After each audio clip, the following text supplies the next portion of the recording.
right. Hello. Welcome back to Living in the Pacific Northwest with Hal Byrd. I'm Hal Byrd. I am a luxury certified, relocation certified realtor in the Pacific Northwest, specifically serving both sides of the Columbia River.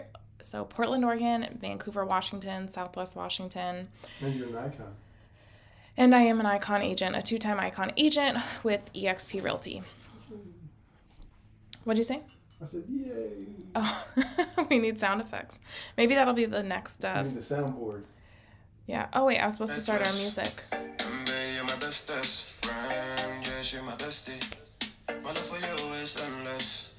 right.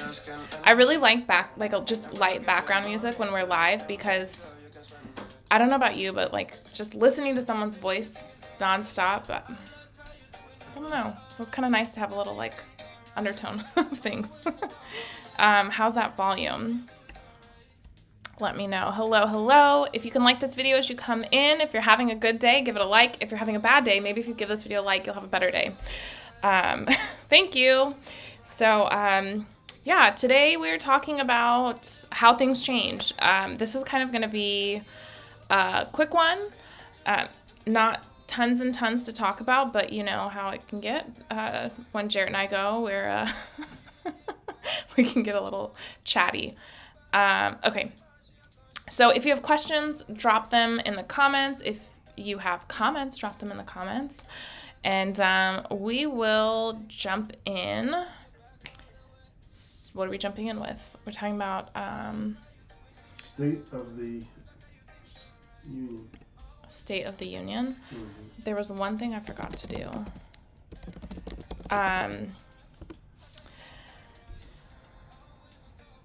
Maybe I can show them. Okay. So the title is, How Things Change Week to Week, Year to Year. And part of that is because when we were prepping for the live stream today, we were like, how funny is it that something that we just talked about last week is already changing? So it's like, things are changing week to week. And then the market update that we'll do at the end, a little quickie market update, is we're going to look at how things change year to year. And so I was like, this is a perfect title to describe what we're going to be talking about. Let's see. I have new clients under contract. This is the third member of this family that I've helped move here, and I'm super excited. They must either really like you or really like it here. They really like it here, and they really like me. Nice. The sweetest family. I love all of them. And it was so sweet because, so little pre-story. So this couple reached out to me after they had done new construction. So they had already gone under contract on new construction before they found me. Don't do that. And they were like, hey, we're moving here. We would have used you if we knew about you, before we went and bought new construction. But my parents are moving. Can you help them find a house in Camas? And I'm like, sure thing. So help them find a house in Camas.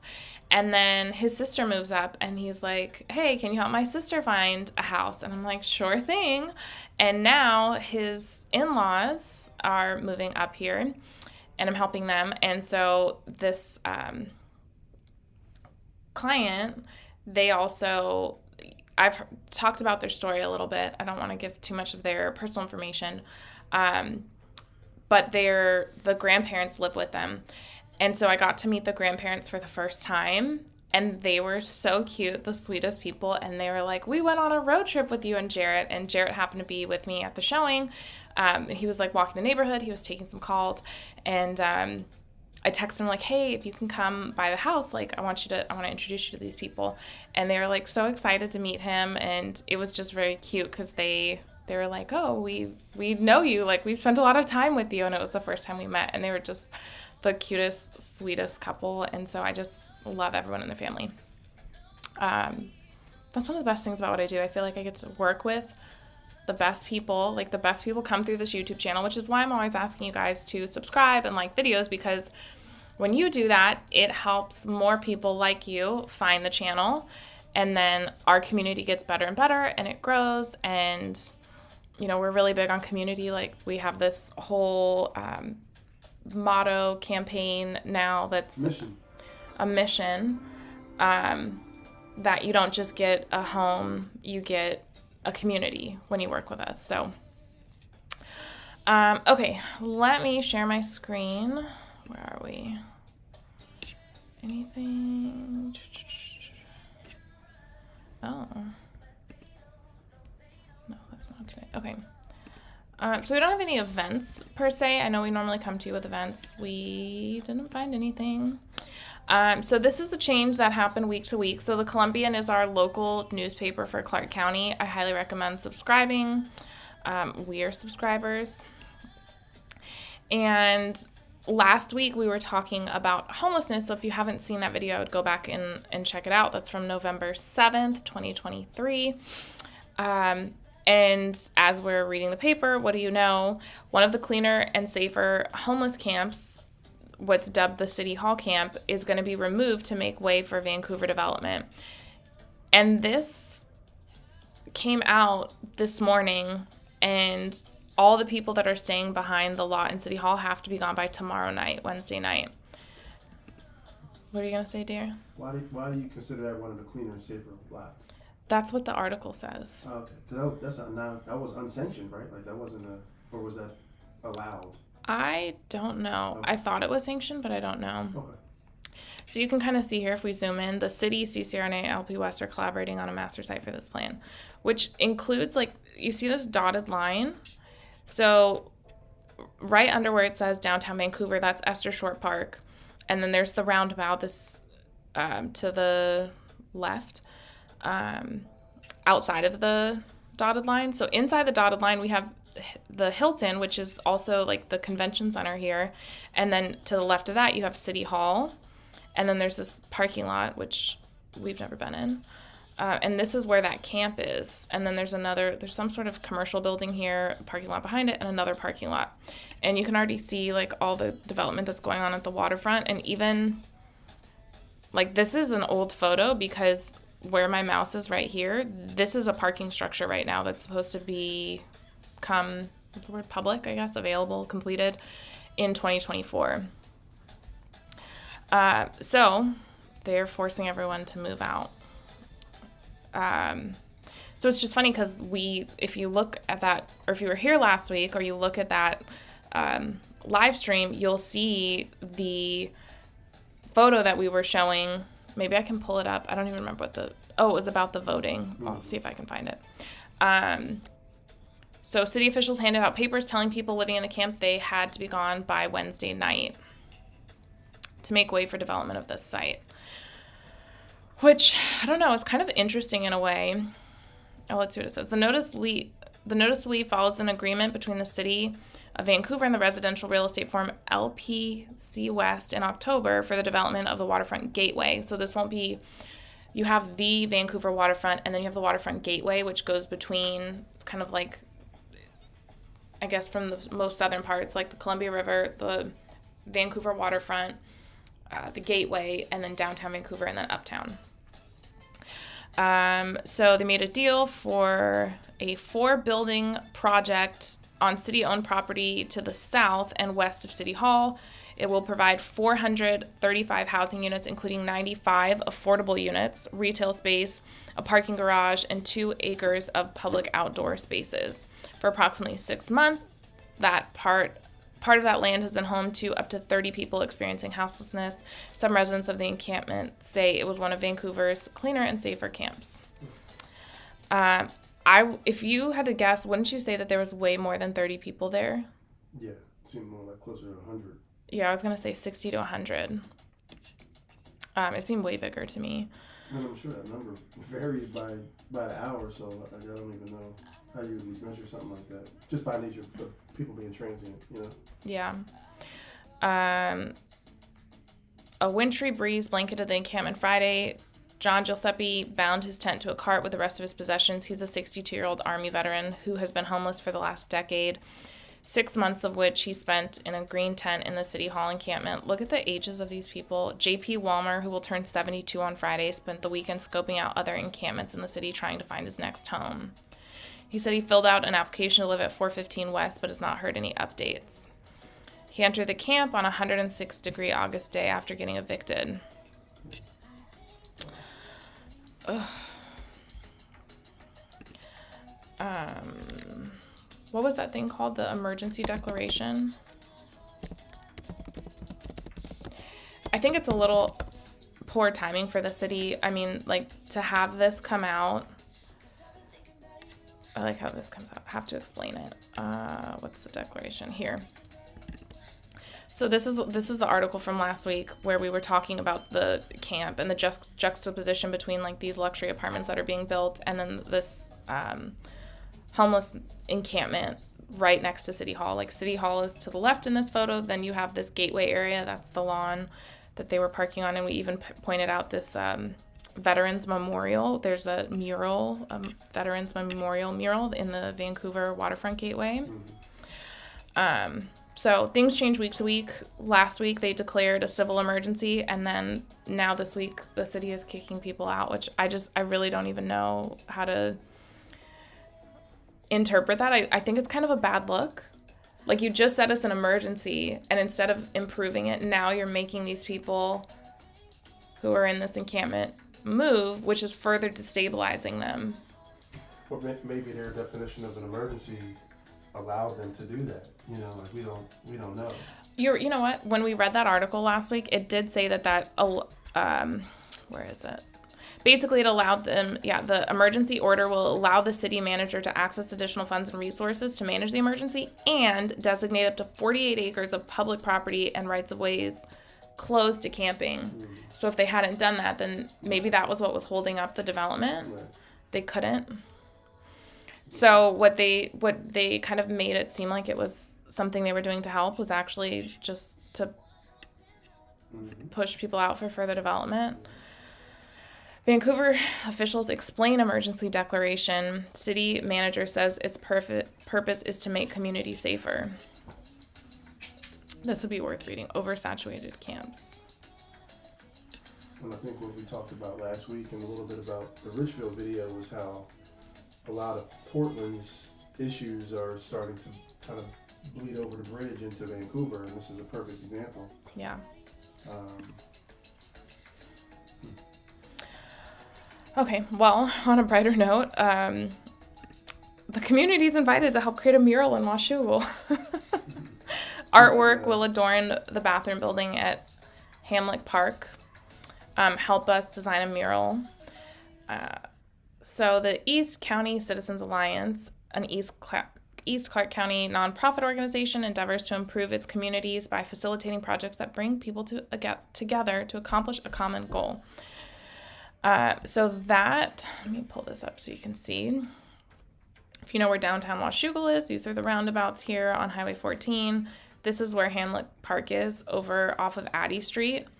Also off of Addy Street is probably one of the nicest mobile home parks I've ever seen. Do you remember that one?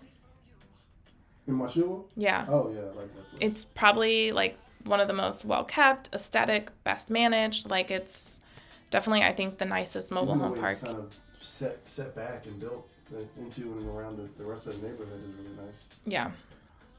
So that park is near there.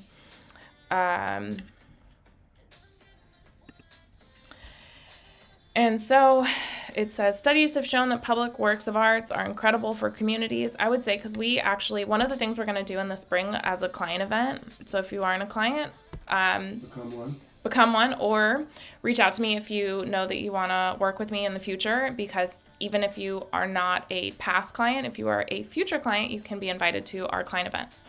And we are going to be doing an art walk in downtown Vancouver.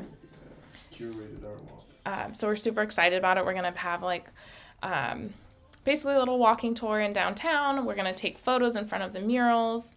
I'll see if I can find one of our favorites to show you. But is there going to be some food involved?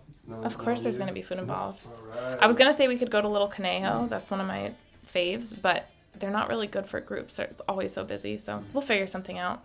Maybe we'll do treat. Ice cream instead of food, you know? Okay. So those are two articles that I think were good from the Columbian. We didn't pull any articles from other sources, but the Columbian is a great place to stay updated. And then I think we're going to roll into a quick market update. Do we have anything else to share before we get there? No. And guess what? Our stream status says excellent. No choppy stream. You're getting better. You're getting better. Supposedly it was a YouTube thing. Okay. I have grated ginger in my lemon water today. And there's like a big stringy piece. Keep it real, guys. This is all the behind the scenes. This is what you get when you're live. The realness. I feel like we already try to keep our videos very real, and I think going live just like takes it to another level. Okay, so we were going back to the title of this video, things changing week to week and year to year. Our market update is going to fall in line with that too, not just our little news happenings around the city update. So this is a report that I've pulled for any homes that have been sold and sold off market by a real estate agent from November 1st to today, the 14th. This is for the entire county, so entirety of Clark County, only residential properties, so not multifamily or commercial. And you can see like the average price point by terms. It's probably less interesting. Total units sold by bedrooms, and this is including detached homes, attached, and condos. So a lot of times, because I have people come to me that live in big cities like Los Angeles, or they're just used to smaller homes, like 2-bed, 1-bath, and so they're like, oh, at least I want, maybe a 2-bed, 2-bath. 2-bed, 2-baths are very hard to come by. Like you can see the majority of the homes that are sold are 3 and 4 bedrooms here. Like we don't have a ton of 2-bedroom homes. So if you are used to less, you could, get a little more than you're expecting here. So the notable thing to point out here for the first half of November is a slight price decline. In the county for October, the median sales price was around $600, $615. We're now at $582. So that's definitely a softening in price, which is nice.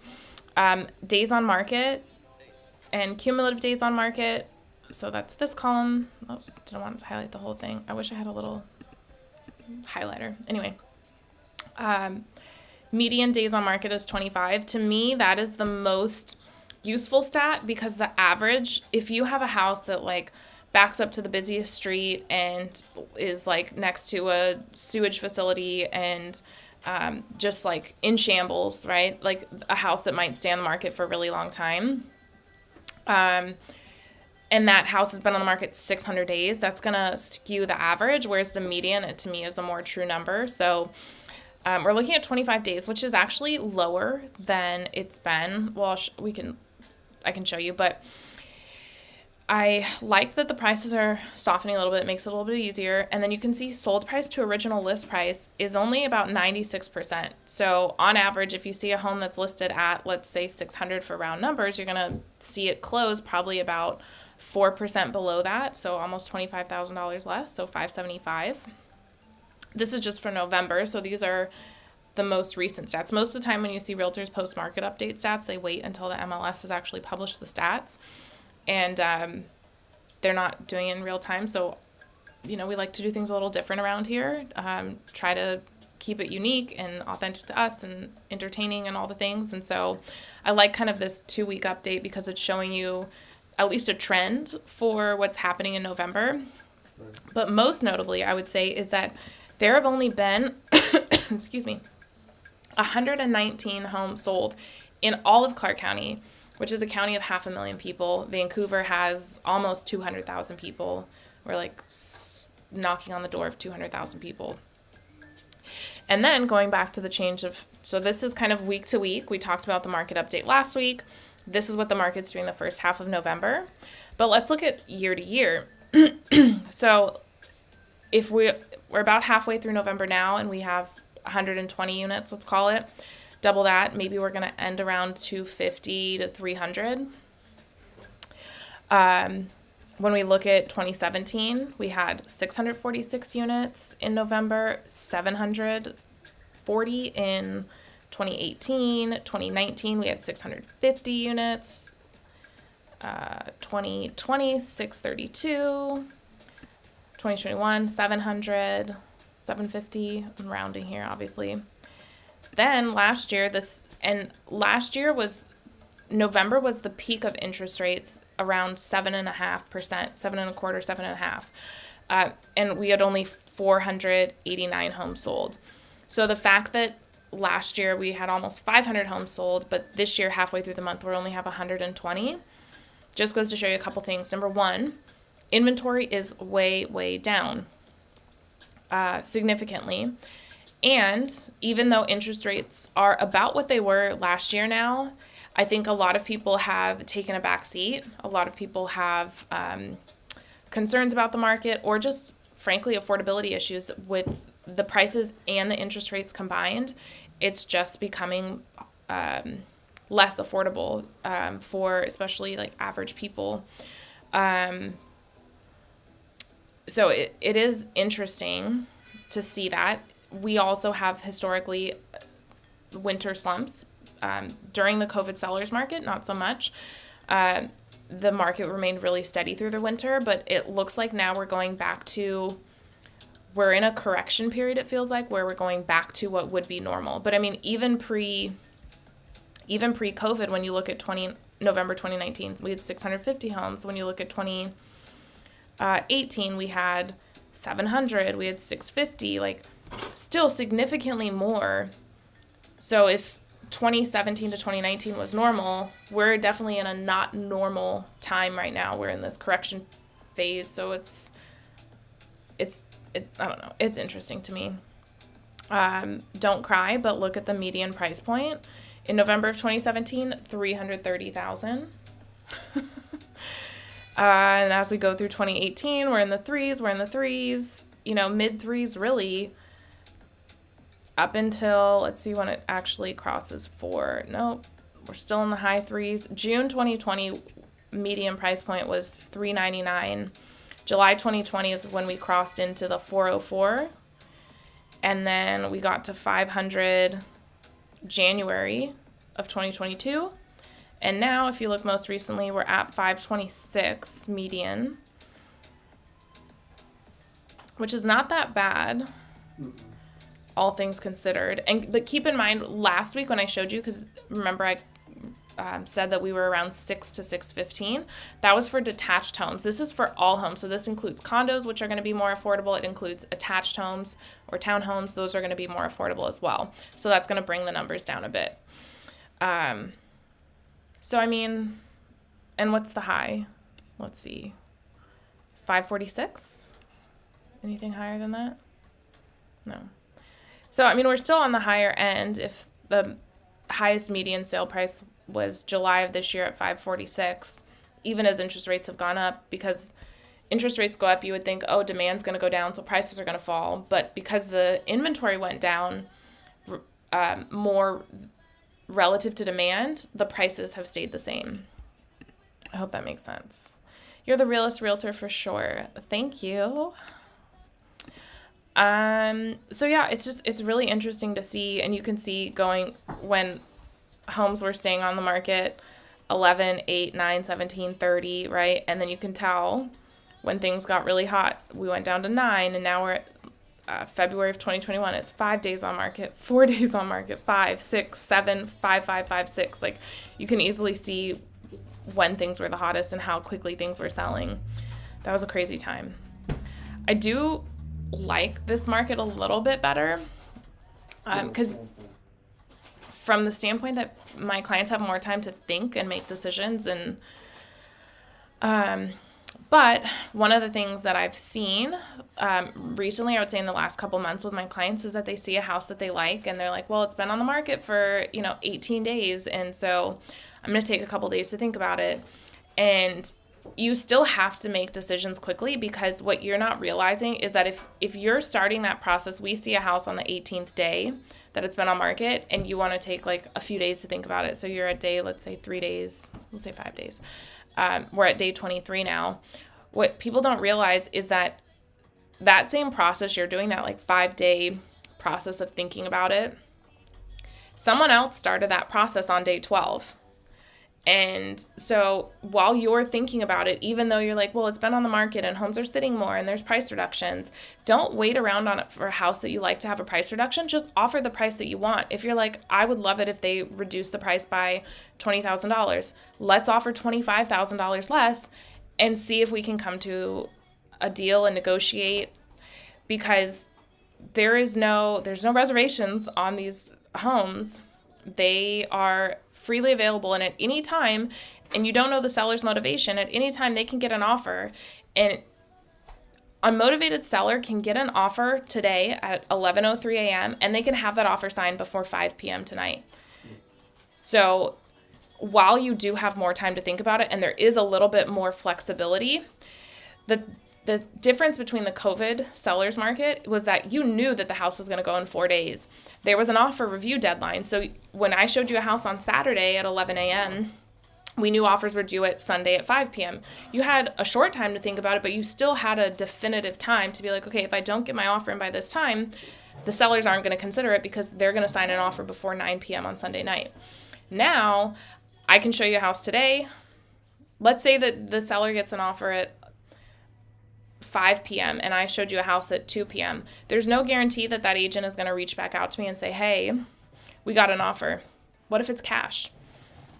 Do you think the seller might just sign it and be like, I want to be done with it. I want this house sold. It's winter. The holidays are coming up. I don't want to have to show my house like the day before Thanksgiving. I have family coming into town. These are things that the sellers are thinking about. And so even though you have more time, I would say, if you feel pretty certain about a house, let's get it under contract. There are protections in place for buyers that will allow you out of the contract if you really need it. But if you feel pretty strongly about the house, like, make the offer. If it's an aggressive offer, make the aggressive offer. But if you wait around, that house, it's still going to be gone, because where are we at? Median days on market, 19. And that means that half the homes are selling faster than 19 days. So literally half of all the homes you see on the market are selling faster than 19 days. That's not a ton of time to think about it.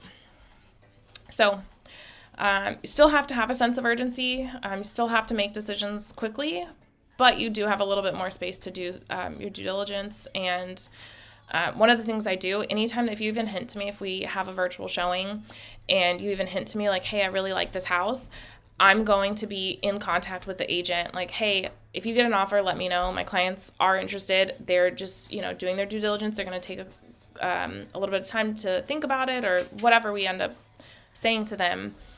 But I think that makes a big difference. And you need to work with, one of the things that I think is the hardest thing, being someone who was like part of the public and now as a realtor on this side where I'm literally selling dozens of homes a year. One of the biggest things that I think people don't realize that they need to know about their agent is your agent should be able to build rapport with other agents, because sometimes especially with sellers, I hear sellers be like, oh, we kind of want a bulldog agent. No, you don't. You do not want the agent who every other agent in town hates. Nobody likes working with them. They won't be nice and they won't play nice, not because of what you're asking for, but because, and it's one of those things like, should it be that way? No. But if your agent is a complete jerk to other people, they're nice to you, but they're like a jerk and twisting people's arms. They could have worked with another agent a year, 2 years, 5 years ago. That agent is still going to remember and be like, and if there's two offers on the table, who do you think that the agent is going to tell? They're going to tell their sellers, hey, I've worked with both of these agents before. This one is really great. I have confidence that this agent is going to get the deal to the closing table.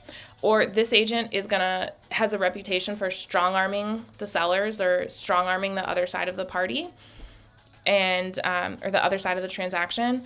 And I think that it's going to be a headache through the holidays, through the winter. At the end of the day, you're still dealing with people. Yeah. Right. So just some things to think about. Okay, looks like you guys are pretty quiet today. I have an appointment to get to. We are headed over to Green Mountain in Camas to look at some new construction with some clients I've been working with for a little over a year now. They moved up from the Bay Area. They sold their house in the Bay Area and have been renting here, and now they're ready to start looking to buy. So I will catch you guys next time. Are you going to tease our little surprise? No. No? All right. Do you really want to tease it? I do, but I know you don't, so we don't have to. Can we just give them a hint about sister cities? Is that okay? That's about it. You can delete it if it's not allowed. Okay. All right. It's not allowed, but no. We have something we're working on that we're not ready to tease yet. I'll just say that. I'm ready. I'm not ready. Isn't this like a microcosm of our whole relationship? Pretty much. I'm always quick to say no to things the first time. She's quick draw. No. McGraw. Okay, guys. Love you being here, even as quiet as you are in the comments. That's totally fine. If you could like this video, though, that would be very much appreciated. And we'll catch you guys next time. We have newest video out recently is the What They Don't Tell You About Ridgefield. If you haven't watched that, make sure you check it out. We have the Old World Apples video coming out. We wanted it to be like just right.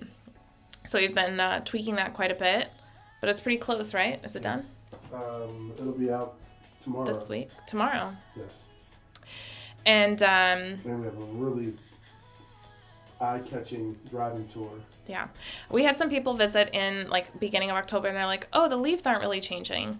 Well, it's too early. And so we have a driving tour out from Ridgefield, from downtown Ridgefield to downtown Vancouver for two reasons. Number one, we wanted to show you the fall colors.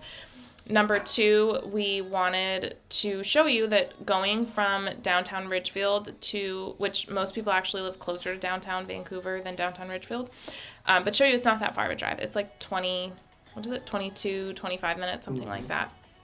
Because a lot of people say, oh, Ridgefield's so far. Wait, let me go back to my end screen. There we go. People are like, oh, Ridgefield's so far away, and it's really not. It's just not. Julian said, I'm currently at work, but I'm going to rewatch this live. Thank y'all so much. Thank you, Julian, for being here. And he said, y'all hit the like button. We definitely got more likes, so I really appreciate it. Just a little free thing that supports the channel. Love it. Okay, catch you guys next time. Ciao.